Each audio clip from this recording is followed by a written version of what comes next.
On June 6th, a 34-year-old man boarded a plane in Istanbul with a valid visa, a FIFA appointment letter, and the biggest dream of his life finally within reach. He had spent 16 years working toward this moment, 16 years of refereeing matches in the scorching heat of Mogadishu, 16 years of climbing through African football, earning every badge, passing every test, impressing every evaluator until FIFA, the most powerful football organization on the planet, looked at his record and said, "You are good enough for our World Cup." His name is Omar Abdulkadir Artan, and he never made it past the airport. What happened to Omar in a Miami interrogation room over the next 11 hours is one of the most extraordinary and disturbing stories to come out of this World Cup. And the reaction it triggered, in Somalia, in football, and in the corridors of FIFA itself, reveals something about this tournament that no highlight reel will ever show you. To understand why this matters so deeply, you need to know who Omar Artan actually is. Born in Mogadishu in 1992, Omar grew up in one of the most conflict-affected cities on Earth. Somalia has lived through decades of civil war, famine, and instability that most of us can barely imagine. Football, for many people there, is not just entertainment, it is oxygen. It is the one thing that belongs to everyone, regardless of what is happening outside. Omar became a referee, not a player, a referee. The person on the pitch who has no team, no fans, no nationality in the context of the game. The person whose only job is to make sure the rules are followed fairly. He became FIFA listed in 2018. He officiated at the Africa Cup of Nations, the biggest continental tournament on the continent. In January 2024, he became the first Somali referee ever to take charge of an AFCON match. In 2025, FIFA named him Africa's Referee of the Year. And then, in the selection that made history, FIFA chose Omar Abdulkadir Artan as one of 52 referees for the 2026 World Cup, the first Somali official ever selected for football's greatest stage. In Mogadishu, people celebrated. Not because Somalia qualified. Somalia didn't even come close to qualifying. They celebrated because one of their own had been recognized by the world. Because in a country that the world often sees only through the lens of disaster, a man with a whistle and a flag had risen to the very top of his profession. This was supposed to be Omar's moment. And then June 6th came. Omar landed at Miami International Airport on a Saturday morning. He had everything he needed: a valid United States entry visa, a diplomatic passport, an official FIFA appointment letter confirming his role as a World Cup match official. He was traveling to Miami because that was where FIFA had based the referees' training camp ahead of the tournament. He went through the standard arrival process. Then, U.S. Customs and Border Protection pulled him aside for additional inspection. What followed, according to Omar himself, was 11 hours of interrogation. 11 hours in a room at Miami Airport. While his colleagues from other nations checked in, trained, prepared for the tournament, Omar told the New York Times that border officials questioned him about why he was traveling to the United States. They asked him about Somali politics. And then, and this is the detail that stunned the football world, they questioned him about Al-Shabaab, the militant group responsible for terrorist attacks across East Africa. Omar showed them his FIFA documentation. He showed them photographs from his refereeing career. He explained, again and again, who he was and why he was there. After the interrogation ended, he was moved to a holding cell. And then, he was put on a plane back to Istanbul, the city he had connected through on his way to Miami. He was never told officially why he was refused entry. "I think that they have a problem with my country," Omar told the New York Times. "I had the correct documents. I had the visa."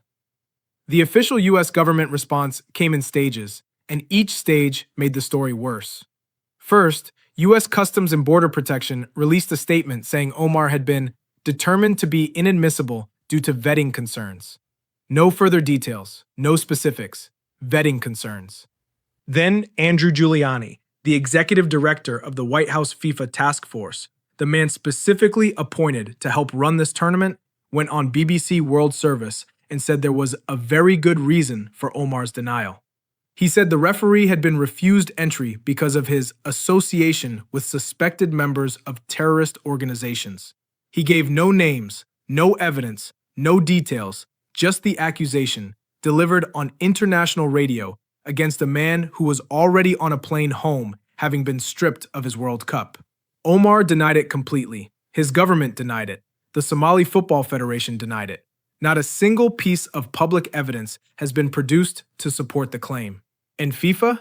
FIFA, the organization that selected Omar, that gave him his appointment, that flew his colleagues to Miami for training. FIFA issued a statement that said they were not involved in host country immigration processes and that the decision would not be changed. And then Gianni Infantino, asked directly about Omar's case at a press conference, said this: "It's unfortunate what happened to Omar, the referee from Somalia. But again, we don't control everything. We tried. Maybe sometimes it's good as well to just,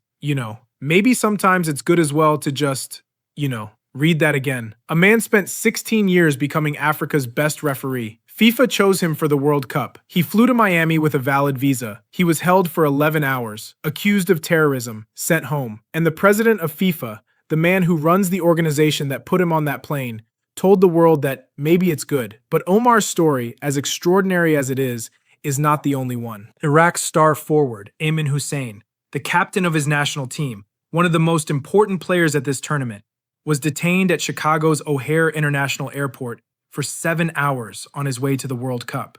7 hours of questioning, bags searched, questions asked, no explanation given publicly. He was eventually released and allowed to travel to the team hotel. But the Iraqi Football Association released a statement saying several other team members and support staff had been subjected to what they called invasive and humiliating treatment at various U.S. entry points. 15 Iranian officials were denied entry entirely, according to Iranian state media. The official Iraqi team photographer was refused a visa. And across the 11 U.S. cities hosting World Cup matches, Human Rights Watch documented that Immigration and Customs Enforcement, ICE, had arrested 167,000 people in the surrounding areas between January 2025 and March 2026. 167,000 arrests. In the cities hosting the tournament that was supposed to welcome the world, more than 120 immigrant rights organizations issued formal travel warnings to fans, journalists, players, and officials planning to attend the World Cup in the United States. The American Civil Liberties Union warned that visitors could face arbitrary detention, racial profiling, and deportation. A union representing workers at SoFi Stadium in Los Angeles, one of the World Cup venues, voted to strike over fears that ICE agents would target stadium employees and their families. And the White House? When asked directly whether they would guarantee that ICE would not conduct enforcement operations at World Cup stadiums, the Trump administration's answer was, and these are their words, that the president does not rule out anything that will make American citizens safer. They would not guarantee the safety of fans at the World Cup, being hosted in their country. Back in Mogadishu, on June 10th, 4 days after Omar was turned away at Miami Airport, something happened that no one in world football had ever seen before. Omar Artan came home. Not in defeat, not in shame, in something that looked, from the outside, like a triumph that shouldn't have been possible given the circumstances. Government officials were waiting for him at Aden Adi International Airport with flowers. Members of the Somali Football Federation stood in line to greet him. Hundreds of supporters, then thousands, packed the arrivals area. The sky blue Somali flag was draped over his shoulders. He was lifted onto the shoulders of the crowd. And then they took him to a stadium. Not to watch a match. Somalia isn't at the World Cup. There was no match to watch. They filled a stadium in Mogadishu simply to welcome one man home. To tell a referee, not a player, not a captain, not a celebrity, that his country saw what was done to him, and his country was proud of him anyway. Standing in that stadium, Omar Artan raised a microphone and said, "I will attend the next World Cup. We should strive for our country and defend it. We should never be disappointed. I love my country, and I encourage young people to continue pursuing their goals." In the stands, people who had never seen Omar referee a single match were in tears. There is a question that sits underneath all of this that the football world is struggling to answer. How did this happen? FIFA knew, before they awarded the tournament to the United States, that the Trump administration had placed Somalia on a travel ban list of nearly 40 countries. They knew that immigration enforcement in the U.S. had intensified dramatically. They knew that Omar Artan, a man they themselves selected, whose visa they presumably helped facilitate, was a Somali national traveling into a country that had explicitly restricted Somali entry. And yet, FIFA sent him to Miami anyway, with no protection, no guarantee, no backup plan. And when the worst happened, when the host country sent their referee home in a holding cell, FIFA's president went in front of cameras and said maybe it was for the best. That is not an accident. That is a choice. A choice made by an organization earning $14 billion from this tournament that decided the commercial and political relationship with its host nation was more important than standing up for one man's right to do the job he had earned. The Premier of British Columbia in Canada, one of the tournament's other co-hosts, publicly invited Omar to come to Vancouver and officiate matches there. Canada's immigration system, unlike the US, had no issue with him. He was always eligible. He was always qualified. The only place on earth that had a problem with Omar Artan was the country that Gianni Infantino chose to hand the World Cup to. Here is what stays with me about this story. There are 52 referees at the 2026 World Cup.